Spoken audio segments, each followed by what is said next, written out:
Tokutewera pondesi kweseko ndinokara apo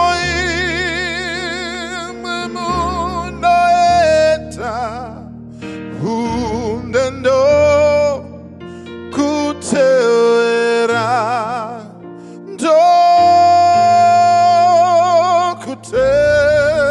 ndokutewera pondesi kweseko ndinokara apo imwe munoeta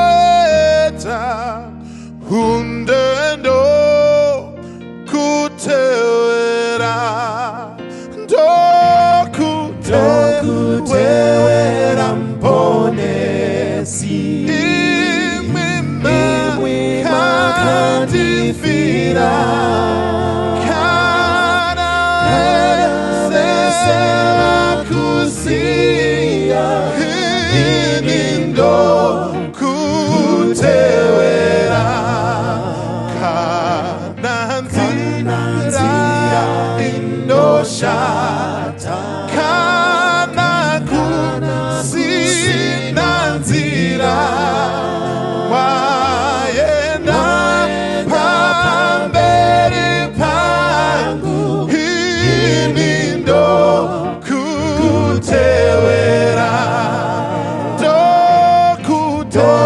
ndokutewera mponesi imwe kandifira kana sema kusia inindo kutewera kutinda wona dambuzo shimwe nindaetwa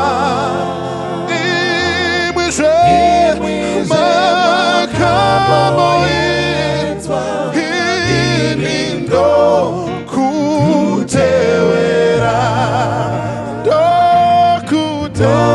ndokutewera mponesi imwe kandifira kana sesema kusia inindo kutewera kananda wane urombo kushaya kusafara datondera makamboshaya tenzindo kutewera kutewera mponesi imwe kandifira okana esema kusia inindo kutewera kutindino onarufu musati Shemauya Wakafa Makamboigwa Tichiri Kutewera Dokutewera mponesi imwe kakadifira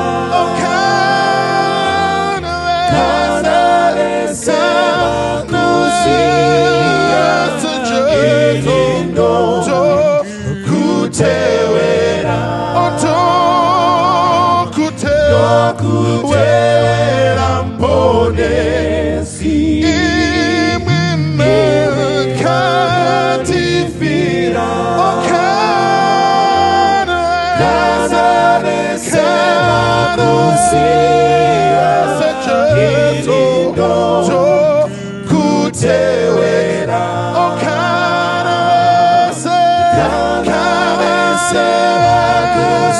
sejesu ndokutewera okana sejesu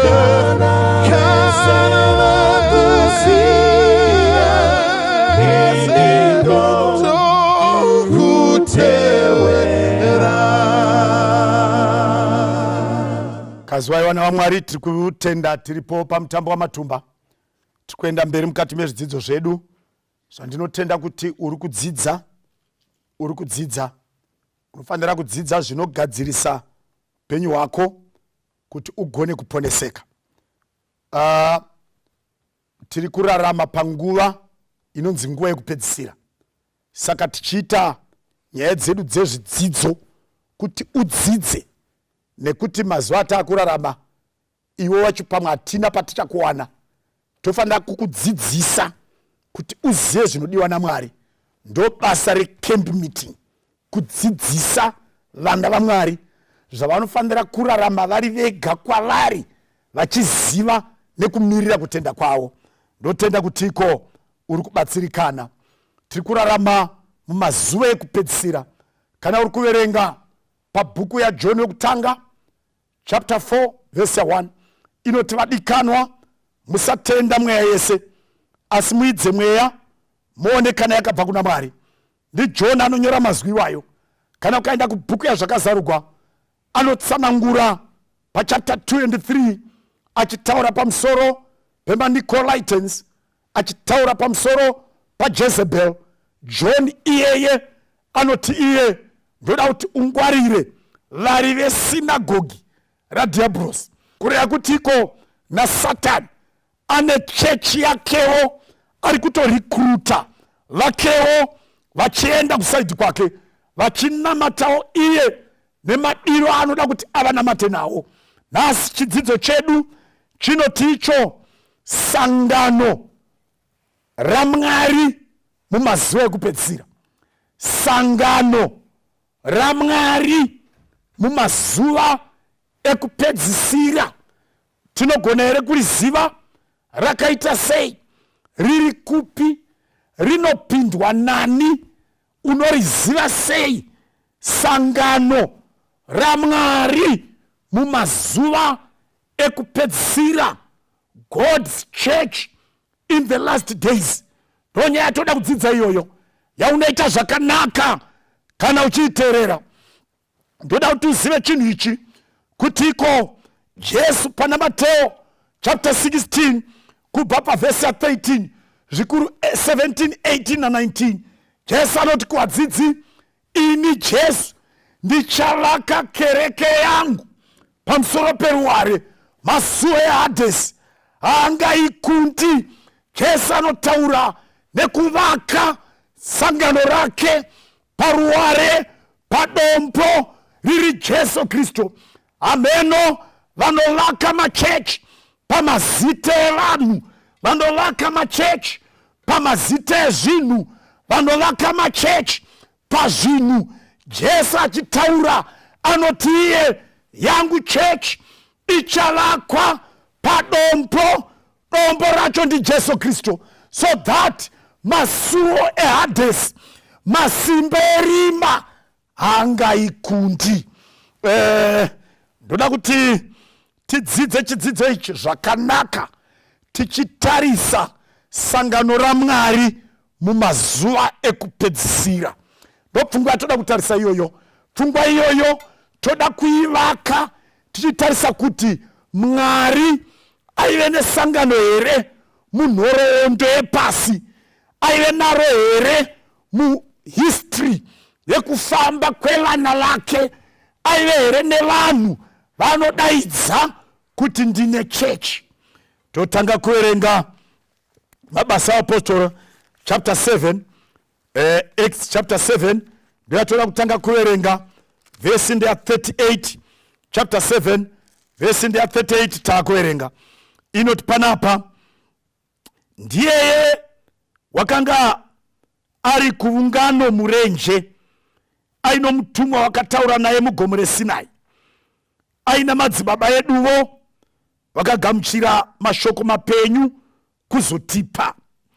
Katanga pavhesi ya 37, inoti ndiyeyi Mozisi wakati kuvana vaIsraeri, Mwari uchakumutsirai muprofita pakati pehama dzenyu wakafanana neni. Ndiyeye wakanga ari kuungano murenje, aino mutumwa wakataura naye mugomo reSinai. Saka ndoda kuti uteerere panapa, ari kutaura ndiStephen, anoti iye Mozisi kare ikako aive murenje nevana vaIsraeri, ari pagomo reSinai paakapiwa mashoko mapenyu. Vamwe vanoti mutemo waMwari wakafa. Bhaibheri riri kuti mashoko akapiwa naMozisi, mashoko mapenyu. Ndoda kuti upabate ipapapa. The Bible hongu rine Old and the New Testament, asi Old Testament hairevi zvakafa, hairevi zvangunda, zvadurungunda. Aiwa, Mozisi akapiwa shoko naMwari, akapa vana vaIsraeri, zvikanzi raiva shoko benyu. Zvikanzi Mozisi vanhu vaive navo yaive ungano yaMwari, yaive church yaMwari. Saka poindi yandoda kuti ubate panapa ndeyekuti church haina kutanga mugore 2022, church haina kutanga mugore 1990, church haina kutanga mu1900, church haina kutanga 1926, church haina kutanga kuma1500 naMartin Luther. Martin Luther akamuka yavako. Church haina kutanga naPeter, Peter akavako iyo yavako. Church haina kutanga nevaApostora, church yakatanga naJesu. As way back as the Old Testament, church yakanga yavapo. And the church yakanga yavapo yakatanga pakatanga vana vaMwari. Mwari paakasika vanhu nokuti Luka unotiye ndiye mwana waSeti, Seti ari mwana waAdamu, Adamu ari mwana waMwari. Saka kana Adamu aive mwana waMwari, vanhu vose ivavo yaiva church yaMwari. Saka chinonzi church iungano yavapo, iungano iripo nokuti pane vanhu vaMwari vanonamata Mwari. Toda kuti ubate pfungwa iyoyeyo. Atisiyei papapa. Ande pana madzimambo wechipiri chapter 19 verse 4, 2 Kings chapter 19 verse 4 inoti zvimwe Jehovha Mwari wenyu muchanzwa mashoko ose omukuru wavatariri wakatumwa namambo weAsiria tenzi wake kuzvidza Mwari mupenyu, agovatuka pamusoro pamashoko akanzwa Jehovha Mwari wenyu. Naizvozvo nyengetererai vakasara. Pfungwa yatoda ndeyekuti pakauya mambo weAsiria, Senakeribhi, achizvidza Mwari mupenyu, musiku wedenga nepasi, achimuzvidza pamazuva aHezekiya. NdiHezekiya ari kuti panapa kuna Isaya, nyengeterai kuna Mwari wenyu. Pamwe Mwari anganzwa vana vaMwari vakasara, angavanzwira ngoni. Mazwi echirungu anoti, may God have mercy on the remnant. Saka Hezekiya ari kuti iye hongu vamwe vanogona kunge vakafa, vamwe vakainda kumwe, asi kune remnant yakasiyiwa Mwari aihwire urombo. Ndopoindi yatiri kuda iyoyeyo. Saka toda kuti uzive kuti even as way back Old Testament, Mwari aive nevanhu vaisara vakabata zita rake, vaisara vakachengeta chinamato chaMwari, vaisara vakabata kunamatwa nokushumirwa kwaMwari kunogara nekusingaperi. Toda kuti ubate pfungwa iyoyo. Vesi ya 30 na 31, zvino vakasara, that's the remnant, vakapukunyuka veimba yaJudha, vachaita zvemidzi pasi nokubereka michero kumusoro, nokuti vakasara vachabuda paJerusarema navakapukunyuka pagomo reZioni kushingaira kwaJehovha kuchazviita. Saka Isaiah akutsanangura zvikanzi don't worry, kune vachasiyiwa naMwari, vamwe vachahedhuka, vamwe vachadzokera kumasure, vamwe vachatiza kunamata mumazuva ekupedzisira, vamwe ndivana Dhimasi vachasiya kunamata nekunakirwa nenyika yazvino, vamwe ndivana Judas Iscariot vachatengesa chechi yaMwari, vachitengesa vanhu vaMwari. Kune vanhu vakadaro vanoenda kunotengesa chechi yaMwari, kune vanhu vakadaro zvikanzi asi usatya, Mwari chechi yake haiparadzwi, ane vakasara. Bukira, vachadzika midzi yavo, vachakura, richava sango zvakare, vachava nekuimba paJerusarema, vacharumbidza Mwari vari paSioni. Toda kuti ubate pfungwa inotiyo iri kubuda panapo. Mwari haana time yaachashaya vanhu vanomiririra zita rake. Mwari haashayi. Hatisiyei papapo. Ezra chapter 9 verse 8 takuierenga.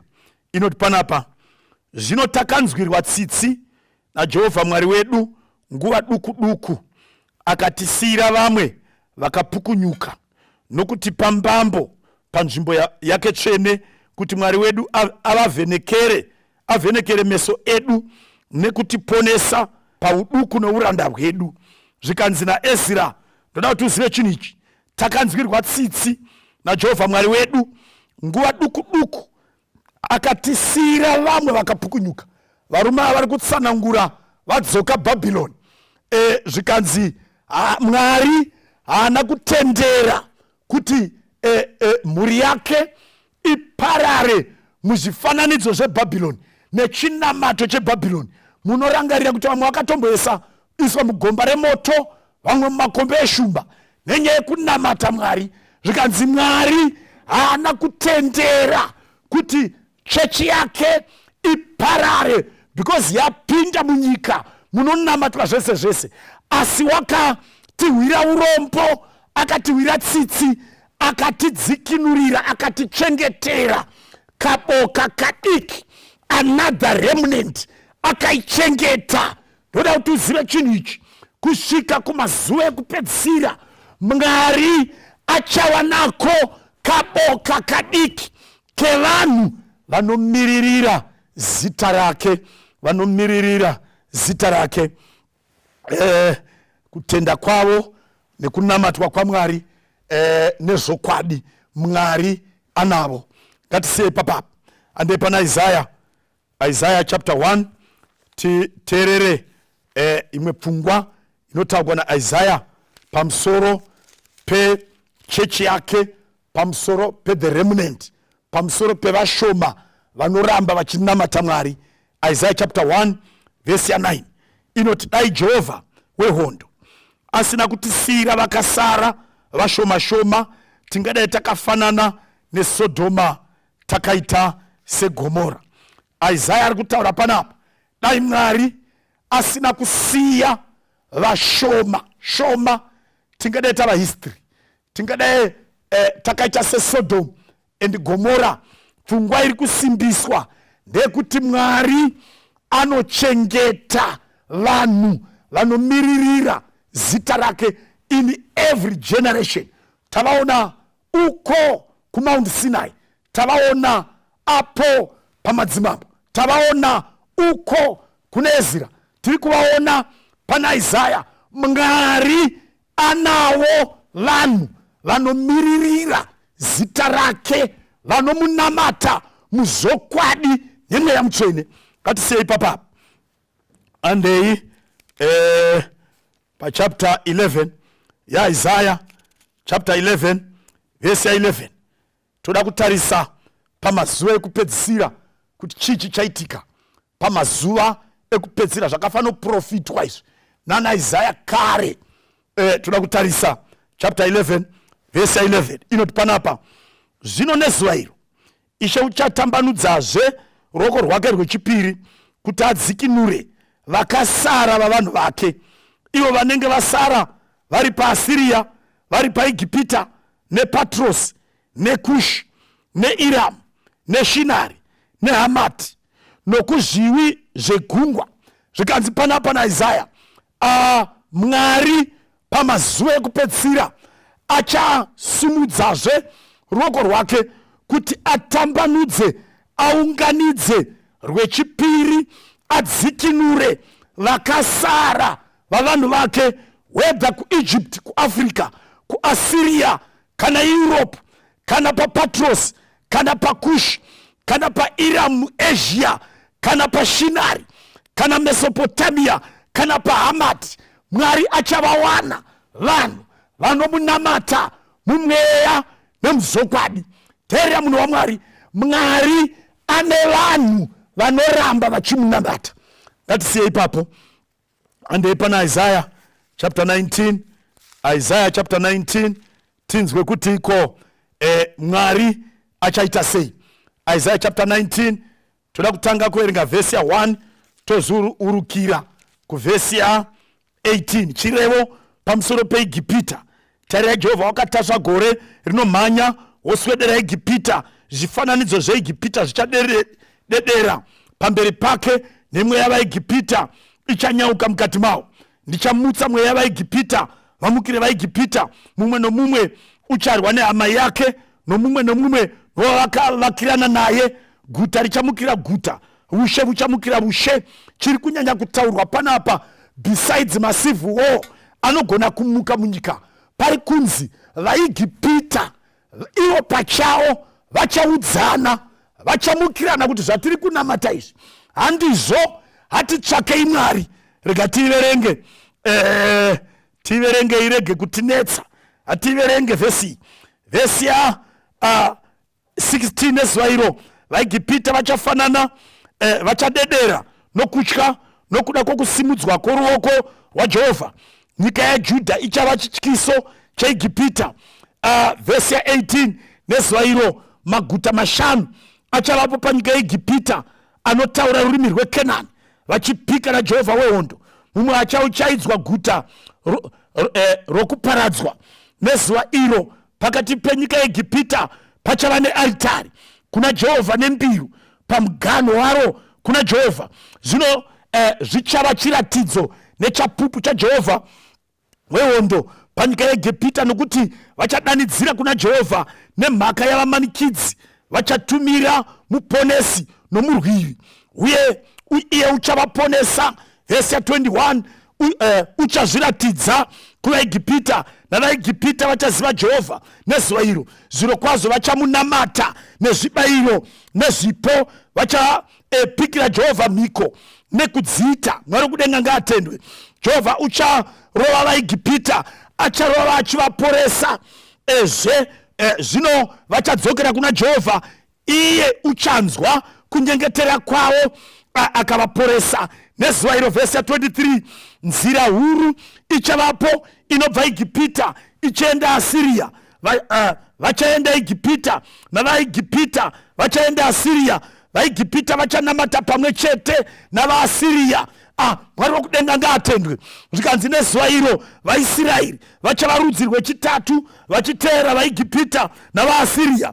Vachava ruropafadzo pakati penyika, nekuti Jehovha wehondo wakavaropafadza achiti, vaIgipita vanhu vangu navaAsiria basa ramaoko angu, ngavaropafadzwe naIsraeri nhaka yangu. Saka pana pari kutsanangura kuti kumarudzi ose, including muno muAfrica, Mwari achaunganidza vanhu vachanamata Mwari pamazuva okupedzisira. Hanzi vacharasa zvimwari zvavo vachizvisa kunhukusa nezviremwaremwa, vakunamata Mwari. Vachapika mhiko vachidziita, vachanamata Mwari, Mwari achivanzwa. Vana veAfrica, vana veIgipita vacharayira mweya yetsvina, vacharayira madhimoni achibuda muvanhu, kuti vanhu vakatapwa vasunungurwe, vakatsikirigwa varegedzwe, vanochema vanyaradzwe. Izvozvo zvichaitika nokuti muromo waMwari wakareva izvozvo. Saka tiri kuona kuti Mwari anavo vanhu vake even mazuva ekupedzisira, vainavo vachatora kumarudzi ose, zvisina basa werudzi gupi. Vese vachadaidza zita raJesu Kristu, vachatenda kuna Jesu, vachadaira kune wakafa akamuka, anotonga nokusingaperi, iye ishari Mesiya, iye wakasika denga na pasi, iye wakadeura ropa rinonatsa mbavha nemhonti, rinonatsa vakanwiswa misombodhiya, vese vakadya mishonga nemitomboho, vese vakararama namadumwa, hanzi vacharasa zvose vachiuya kuna Mwari pamazuva ekupedzisira. Mwari achaunganidza sangano rine marudzi ose. Otubate point iyoyo, rine marudzi ose. Isaiah chapter 66, Isaiah 66 tikuverenga verse 18 inoti, nokuti ndinoziva mabasa avo nendangariro dzavo, nguva inosvika yandichaunganidza marudzi ose namarimi ose, vachauya vachiona kubwinya kwangu. Ndichaisa chiratidzo pakati pavo, vanopukunya kwavari ndichavatumira kuna mamwe marudzi, kuna veTashishi nePuri neRudhi, vanopfuura nouta, kune veTubhari neJavhani, kuzvivi zviri kure zvisina kumbonzwa mbiri yangu kana kuona kubwinya kwangu. Ivo vachaparidza kubwinya kwangu pakati pamarudzi. Vachauyisa hama dzenyu dzose dzichibva kumarudzi ose chive chipo kuna Jehovha. Vakatasva mabhiza vari mungoro nomungoro dzina matenga, ndomotikari namabhiza namabhenzi namabhazi nendege, zvikanzi vakatasva mahesera namakamera vachiuya kugomo rangu dzvene, ndiro Jerusarema, sezvinoitwa navana vaIsraeri kana vachiuya kuzopa zvipiriso zvavo. Zvikanzi naIsaya, zvichaitika pamazuva ekupedzisira, kune vandinenge ndaunganidza vachatumwa kunoparidza vhangeri mupasi rose, kune vePuri, kune veRudhi, kune veTashishi, kune veJavhani, kuzvivi zviri kure. Vachaunganidza vose vachiuya navo vari mukati medzimotikari nezvitima kuzonamata Mwari. Mwari ane vanhu vake vainavo kumarudzi ose nendimi dzose, navanhu vose vanofanira kumunamata pamazuva ekupedzisira. Saka matauriro ari kuita Isaiah ari very clear kuti chechi yaMwari haivakwi namaIsraeri bedzi. Ndinotenda nokuti iko haazi Chiriga ari kuzvitaura, ndiIsaiah muJudha ndiye ari kutaura kuti kumazuva ekupedzisira Mwari achaunganidza chechi yake kubva kumarudzi ose. Vanogona kunge vasinganamatiri vese panzvimbo imwe chete, vamwe vari America, vamwe vari Africa, vamwe vari Australia, vamwe vari kupi, asi vose vaine same syllabus, vese vachinamata Mwari mumweya nomuzokwadi. Ndo matauriro ari kuita Isaiah. Atibvunzei Isaiah, kana vanhu ava vauya vavapo, tichaziva sei isu kuti vanhu ava ndo vakarehwa, ndo vanhu vaMwari, ndo chechi yaMwari? Hongu kuunganidzwa tazviona, asi tinoziva sei kuti iyi ndo chechi, ndo vanhu vacho vakaprofitwa naIsaiah? Tinoziva sei? Number 1, Isaiah chapter 58 verse 12, vachaberekwa newe vachavakazve matongo akare, vachamutsa nheyo dzamarudzi mazhinji, uye uchatumidzwa mugadziri wopakakoromoka, muvandudzi wenzira kuti vanhu vafambe mairi. Zvikanzi naIsaiah, ndoda kuti uzive chinhu ichi, vachaunganidzwa naMwari.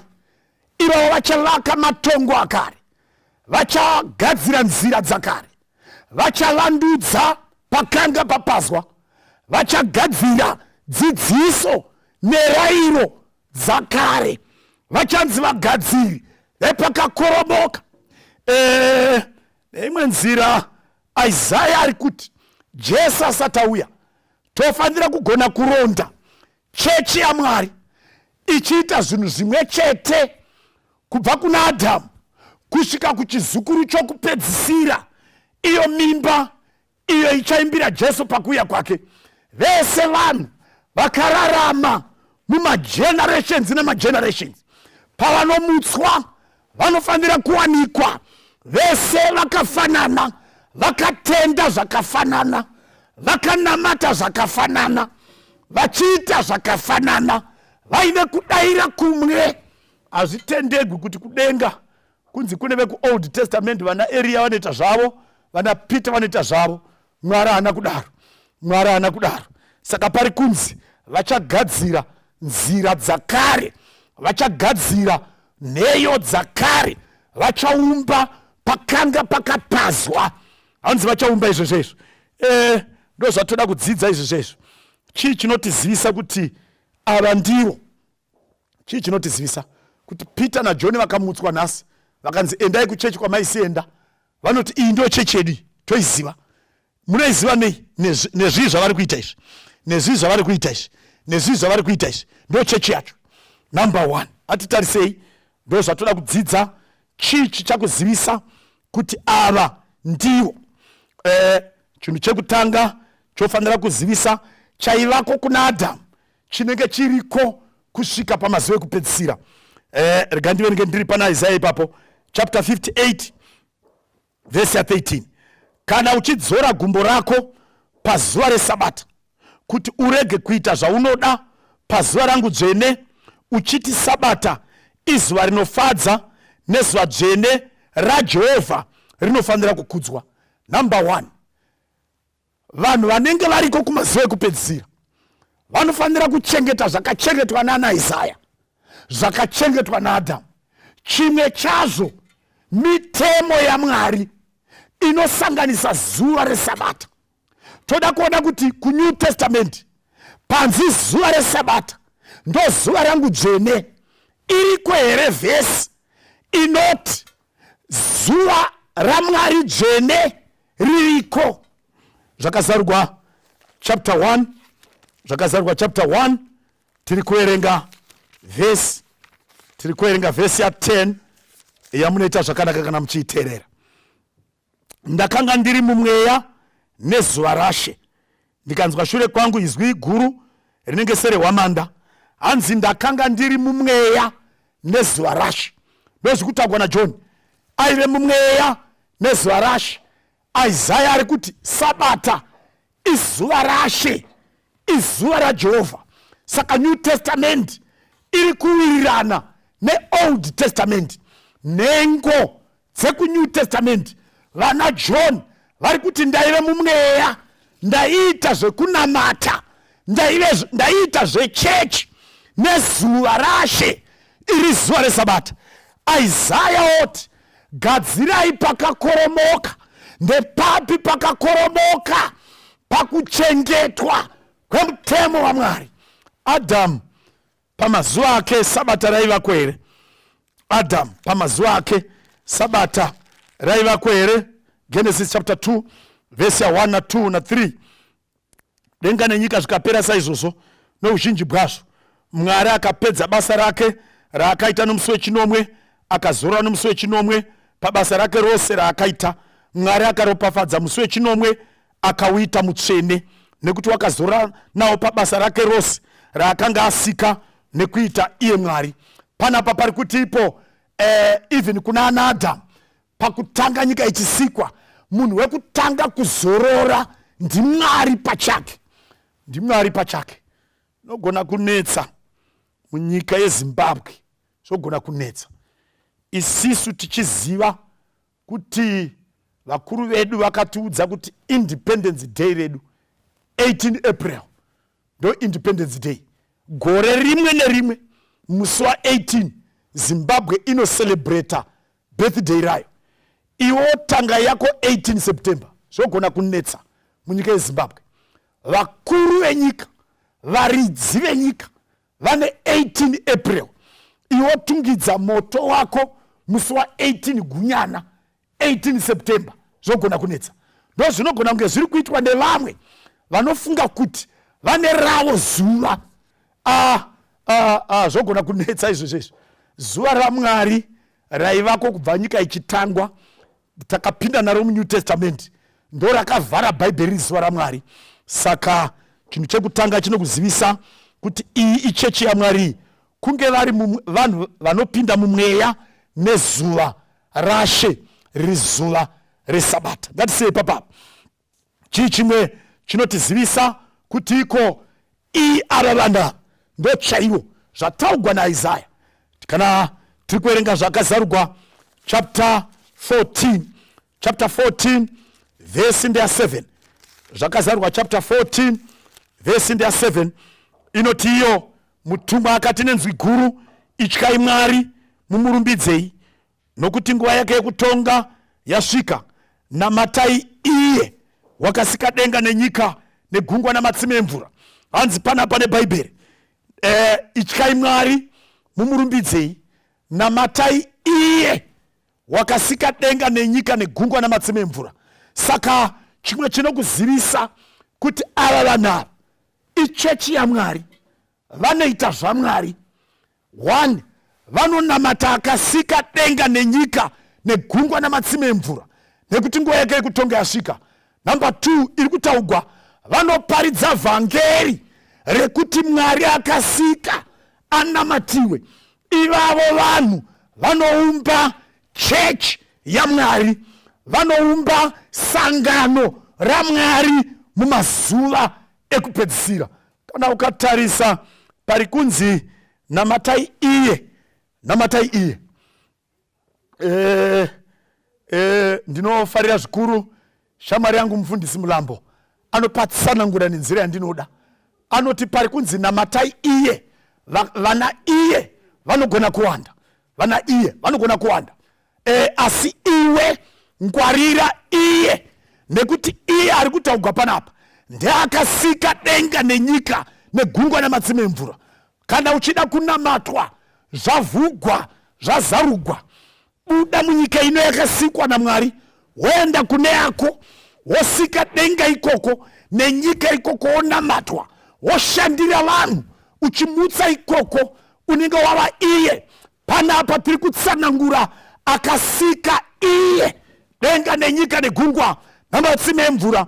Chinokuzivisa kuti ava vanhu ava vanoumba sangano raMwari, vanoumba vana vaMwari mazuva ekupedzisira, vanoparidza, vanotaura, vanodzidzisa kuti Mwari anofanira kusikwa, anofanira kunamatwa, ndeakasika denga nenyika negungwa namatsime emvura. Now chinondinakidza ndechekuti pfungwa iyi ndo pfungwa iri pamutemo waMwari, ndo pfungwa iri pamutemo waMwari. Panonzi rangarira zuva reSabata, urichengeteriwe dzvene, uite mabasa ako mazuva manomwe, ubate ose mabasa ako, asi zuva rechinomwe iSabata raJehovha Mwari wako, iSabata raJehovha Mwari wako, izuva raShe wako. Usatongobata mabasa naro iwe, mhuri yako, zvipfuwo zvako, nekuti namazuva matanhatu Jehovha wakaita kudenga napasi pamitemo yese, whether mutemo weEurope, whether weAmerica kana Africa kana weAsia, hakuna constitution, hakuna nyika ine mutemo unotiwo akasika denga nenyika kusiya kwemutemo weSabata ndo unotsanangura Mwari anofanira kusikwa. Pane mitemo yakawanda, even muri dzekwenyu vana mukanya namuseyamwa mune mitemo yamadzinza, asi hamuna mutemo unorayira vanhu kunamata akasika denga nenyika kusiya kwaMwari wekudenga. Pfungwa inotevera inokuzivisa kuti ava vanhu ava vanhu vaMwari. Isaiah chapter 34, Isaiah 34 vhesi ya 16, Isaiah 34 vhesi ya 16 chii chinokudzidzisa kuti ava vanhu vaMwari, iyi chechi yaMwari, ava vanonamata Mwari. Isaiah 34 vhesi ya 16 inoti, tsvakai pabhuku yaJehovha murave, hapana chimwe chezvinhu izvi chichashayiwa shamwari yacho, nokuti muromo wangu wakarayira izvozvo, nomweya wake wakazviunganidza. Hanzi naIsaya, chichakuzivisai kuti ava vanhu vaMwari ava vanotsvaka pabhuku yaJehovha, vanoverenga shoko raMwari, havanamati zvinobva mupfungwa, havanamati zvinobva muvanhu mukudzidza kana kuziva, havanamati zvinobva mumari nokupfuma, vanonamata zvinobva mukati meshoko raMwari. Tsvakai pabhuku yaJehovha murave, hakuna chimwe chezvinhu izvi chichashayiwa shamwari yacho. Mumwe anoti, pastor, izvozvo zvaive kuold testament. Kwese ari kunew testament hatigone here kunamata tichitungamirirwa nomweya bhaibheri pasina. Mateo chapter 24 verse 15 ndiani ari kutaura ndiJesu Kristu anoti, naizvozvo kana muchiona nyangadzi yokuparadza yakarebwa nomuprofita Dhanieri imire panzvimbo tsvene, unorava ngaacherekedze. Jesu ari kurayira pamazuva ekupedzisira munofanira kunge muri kuverenga Old Testament, muchiverenga kunana Dhanieri. Ukaverenga Luka chapter 4 verse 16, Jesu apinda muchechi kuzoshumira, akapiwa bhuku yomuprofita Isaya. Hanzi wakati aibhedhenura akawana pakanyogwa panoti, mweya waShe uri pamusoro pangu. Saka naiye Jesu anga asinganamati pasina vhangeri, anga asinganamati pasina bhaibheri, anga asinganamati pasina bhuku, ainamata zvichibva mushoko raMwari. Hazvina basa wave nemweya 7 times the spirit, chero ukaita 7 times the spirit, muridzi wemweya ari Jesu aiverenga mukati meshoko. Newe unofanira kuverenga. Saka chechi yaMwari inozikamwa number 1 nekuchengeta mutemo waMwari, number 2 nekuparidza zuva reSabata, number 3 nekunamata akasika denga nenyika, number 4 inoverenga bhaibheri. Hande pane chimwe chinotidzidzisa kuti iyi chechi ndeyaMwari. John chapter 3 verse 16, John chapter 3 verse 16 inoti panapa, nokuti Mwari wakada nyika nokudaro kuti wakapa mwanakomana wake wakaberekwa mumwe oga, kuti ani nani unotenda kwaari arege kufa asi ave neupenyu husingaperi. Hechino chimwe chinokuzivisa kuti vanhu ava vana vanonamata Mwari, vanhu ava ichechi yaMwari.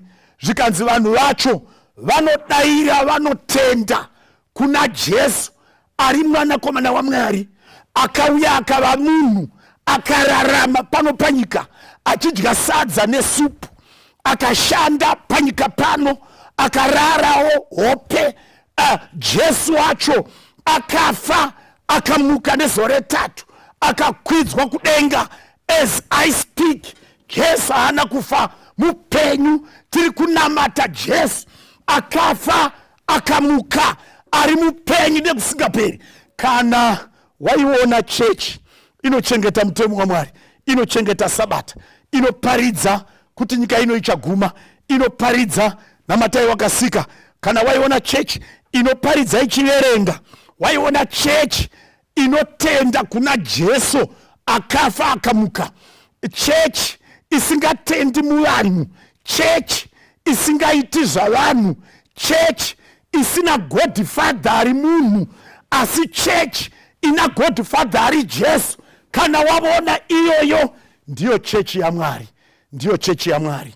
Ukaona wakuita chechi dzine vanhu nevanhu vanoswera vachitukana nevanhu, vachinetsana nevanhu, vachisiya Jesu, kutsanangura Jesu, iyoyo chechi siyana nayo. Ngatisiyei papapo. Chechi chimwe chinokuzivisa kuti iyi chechi iyi ndeyaMwari. Atendei pana Vakorinde vekutanga chapter 15, Vakorinde vekutanga chapter 15 tinoita zvakanaka tikapasvika ipapo. Chapter 15 verse ya 26 inoti iyo, muvengi wokupedzisira uchaparadzwa ndirwo rufu. Ndo poindi yedu yekutanga. Poindi yepiri verse ya 51, tarirai ndinokuudzai chakavanzika, hatingavati tose. Tinogona kuverenga izwi iri tichiti hatingafi tose, asi tichashandurwa tose. Pfungwa iyi ndinoida zvikuru ndisandaenda pavhesi ya 52 na 53. Bhaibheri riri kuti muvengi waMwari wokupedzisira anoparadzwa rufu. Saka rufu handi chinhu chakanaka. Kune vanhu vanodzidzisa kuti rufuru rwaita zvakanaka nokuti rwaindisa vatete kudenga, rwaindisa mufundisi kudenga. Mufundisi uyu ari mubhokisi, maakungoona mutumbu, asi mufundisi aenda, zvoita sokuti rufu rwakanaka runobatsira vanhu kuenda kudenga. Vhesi iri kuti rufu muvengi waMwari uye ruchaparadzwa.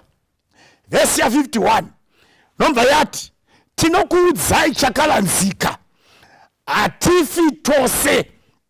Kureva kuti kudenga hakuindiwi nokuti wafa kana kuti nowafa, kunoendewa navapenyu.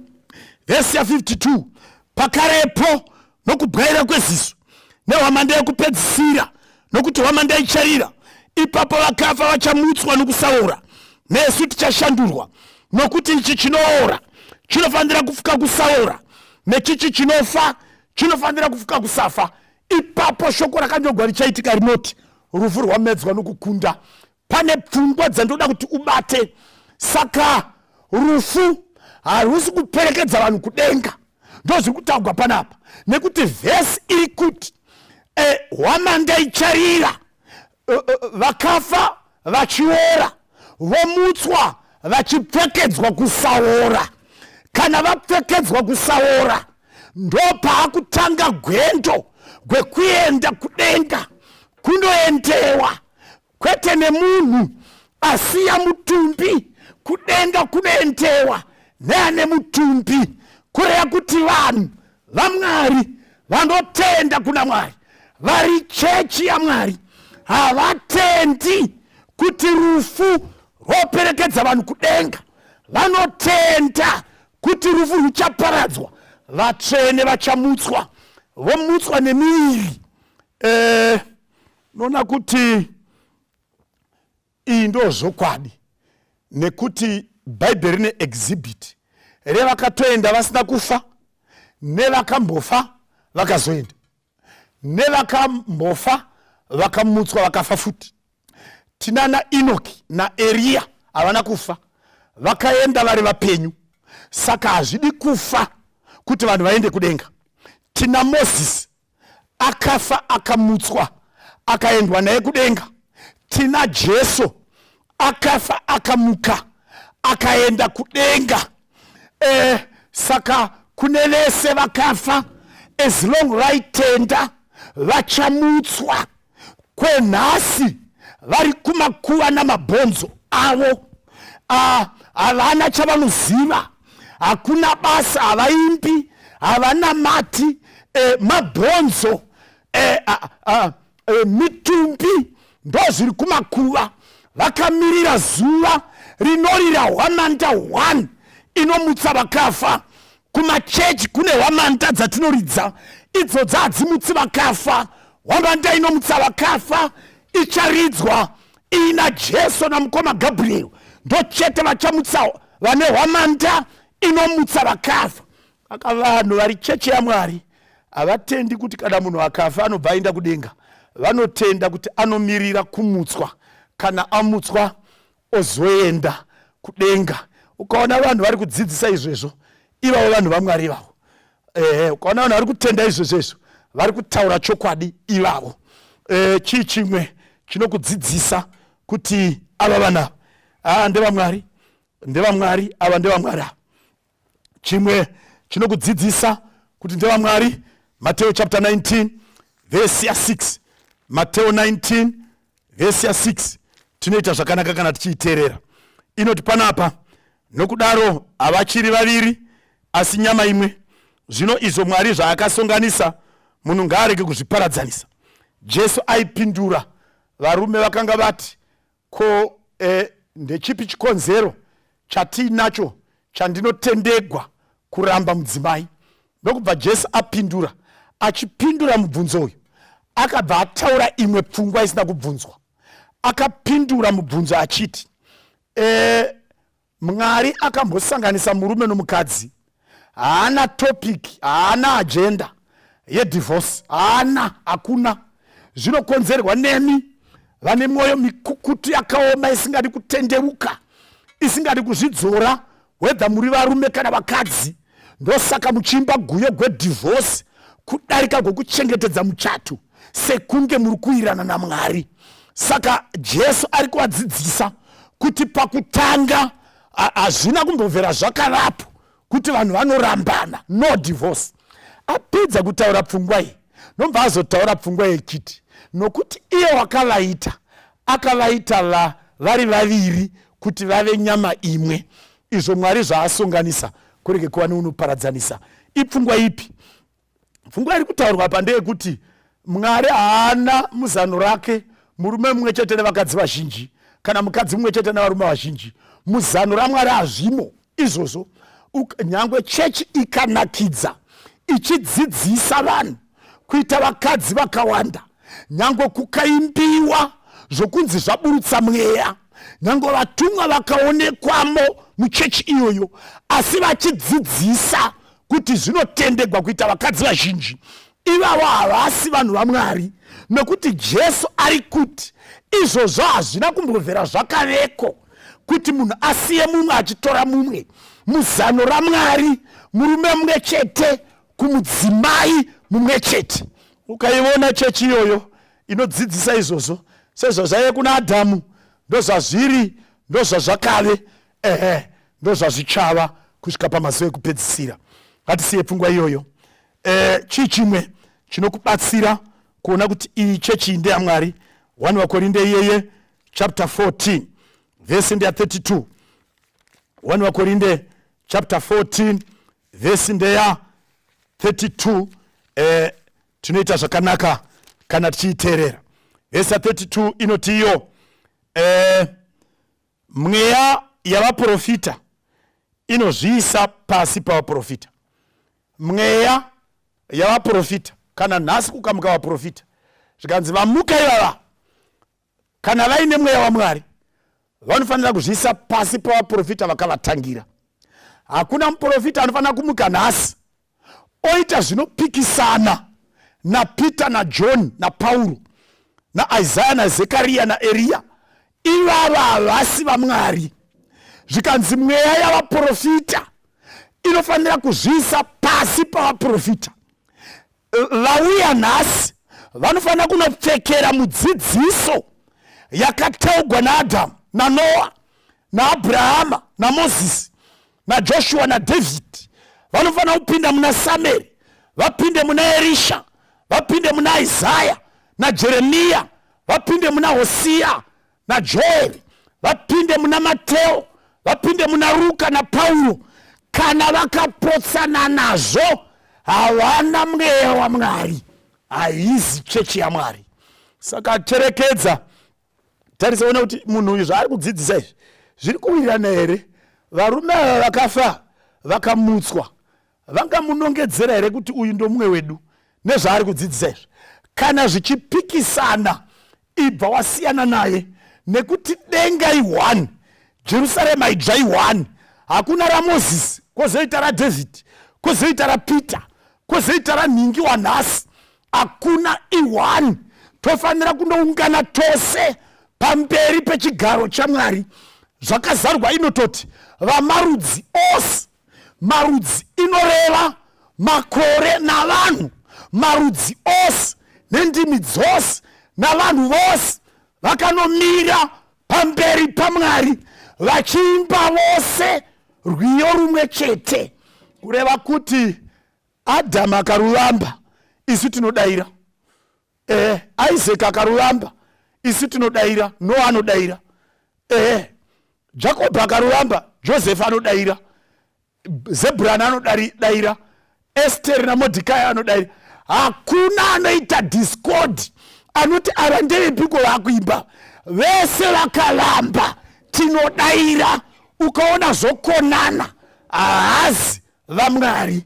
Sangano raMwari mumazuva ekupedzisira. Sangano raMwari mumazuva ekupedzisira ndinoda kupedzisira nepfungwa iyi. Zvakazarwa chapter 1 verse 7 inoti panapa, tarirai unouya namakore, meso ese achamuona, naye vakamubaya marudzi ose enyika achamuchema hongu. Amen.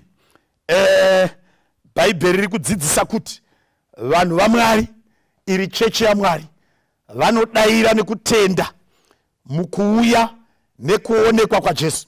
Zvikanzi achauya nemakore, meso ose achamuona, maziso ose evanenge vari vapenyu vose vachamuona vose. Uyu ndiye watatakamirira.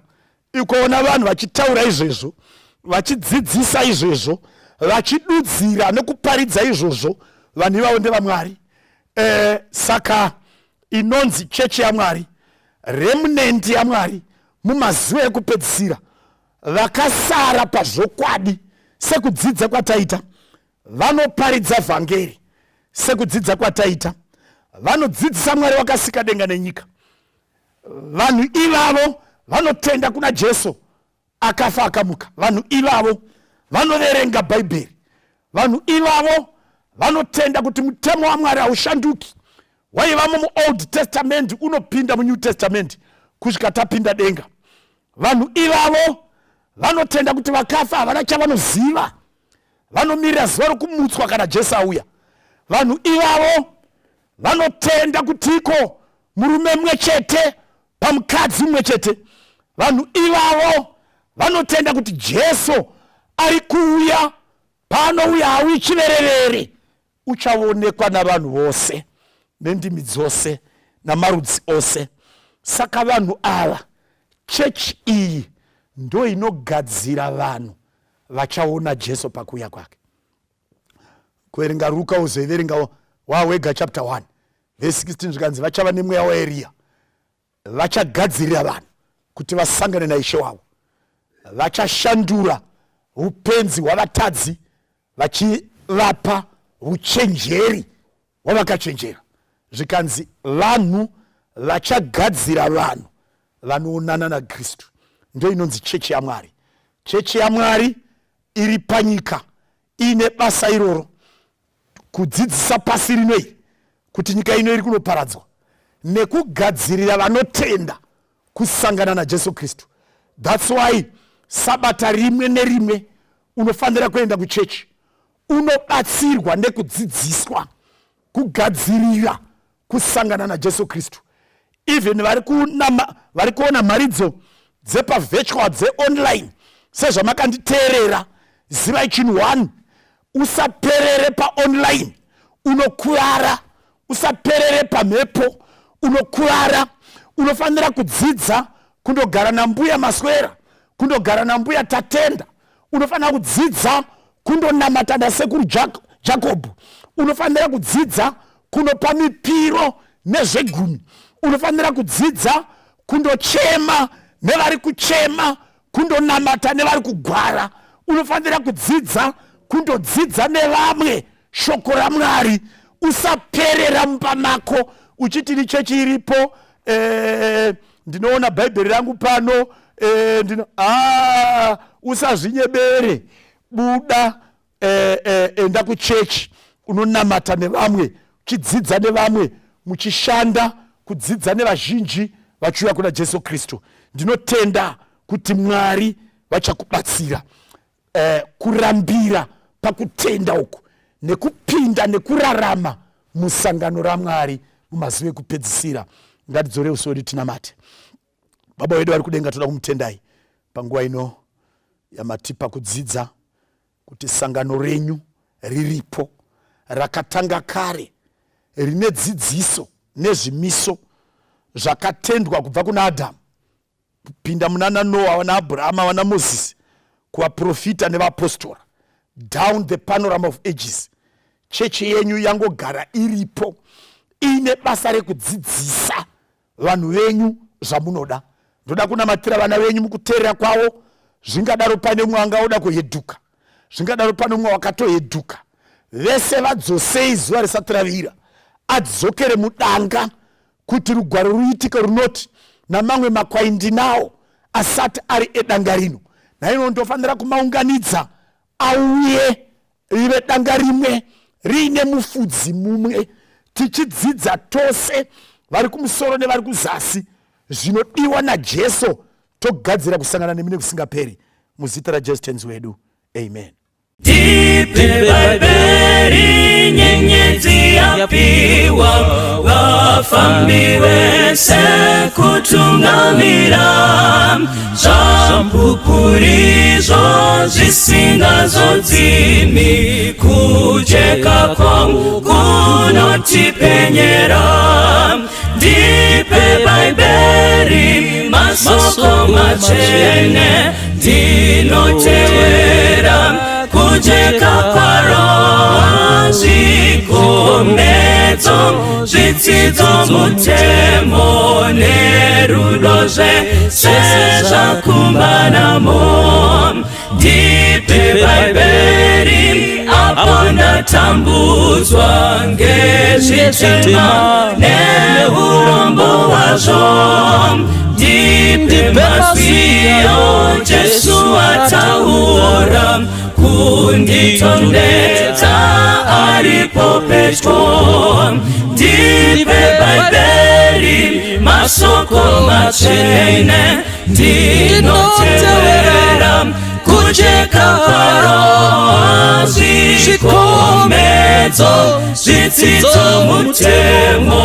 nerudo zvese zvakumbanamo ndipe bhaibheri ndinofamba naro rinditseure nezvakaipa mwenje werupo nesomu nedima kundipangidza nzira kudenga ndipe bhaibheri masoko machene ndinotevera kujeka kwa roho zvikomedzo zvidzidzo mutemo nerudo zvese zvakumbanamo ndipe bhaibheri mwenje weupenyu usingagumi newakanaka rindiratidze rujeko rwa Jesu rindionese mbiri kudenga ndipe bhaibheri masoko machene ndinotevera kujeka kwa roho zvikomedzo zvidzidzo mutemo nerudo zvese zvakumbanamo ndipe bhaibheri masoko machene ndinotevera kujeka kwa roho zvikomedzo zvidzidzo mutemo nerudo zvese zvakumbanamo zvikomedzo zvidzidzo mutemo nerudo zvese zvakumbanamo zvikomedzo zvidzidzo mutemo nerudo zvese zvakumbanamo. Wonderful, merciful Savior, precious Redeemer and friend, who would have thought that a lamb could rescue the souls of man? Oh, you rescue the souls of man. Counselor, Comforter, Healer, Spirit we long to embrace. You offer hope when our hearts have hopelessly lost our way. Oh, we hopelessly lost our way.